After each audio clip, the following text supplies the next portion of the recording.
ஒரு ஊரில் ஏழை ஒருவர் சிறிய அலுவலகம் ஒன்றில் வேலை பார்த்து வந்தார். கிடைத்த ஊதியத்தை வைத்து குடும்பத்தை நடத்தி வந்தார்.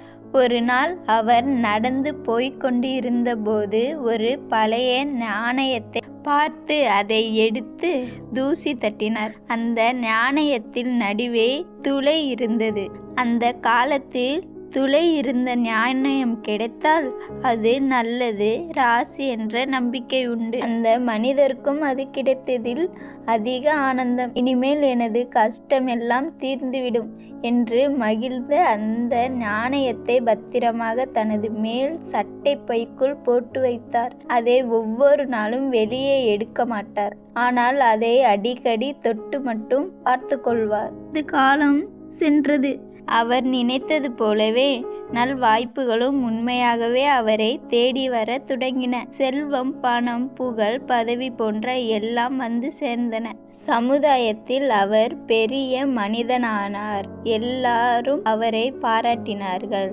அவர் எதை தொட்டாலும் வெற்றிதான். எல்லாம் அந்த நாணயத்தின் மகிமை என்று மனதுக்குள்ளேயே நினைத்து கொண்டார். ஒவ்வொரு நாளும் அந்த மேல் சட்டையை போட்டு கொண்டுதான் வெளியே கிளம்புவார். எப்போதும் வெளியே செல்வதற்கு முன் சட்டை பையை அந்த நாணயம் இருக்கிறதா என்று தொட்டு பார்த்து கொள்வார். இப்படி பல ஆண்டுகள் உருண்டோடின.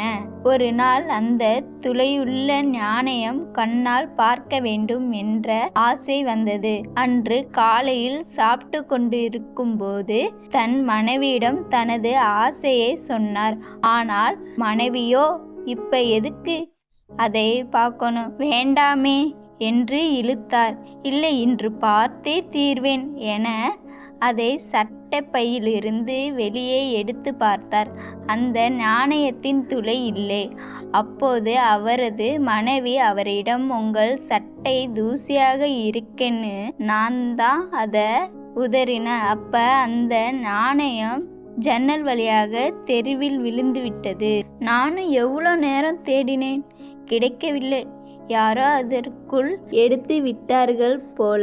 உங்களுக்கு தெரிந்தால் வருத்தப்படுவீர்களே என்று நினைத்து உங்கள் சட்டை பையில் ஒரு காசை போட்டு வைத்தேன் என்றார். சரி, இது நடந்தது எப்போது என்று கணவன் கேட்க, நீங்க அந்த காசை எடுத்த மறுநாளே நடந்தது என்று மனைவி சொன்னார்.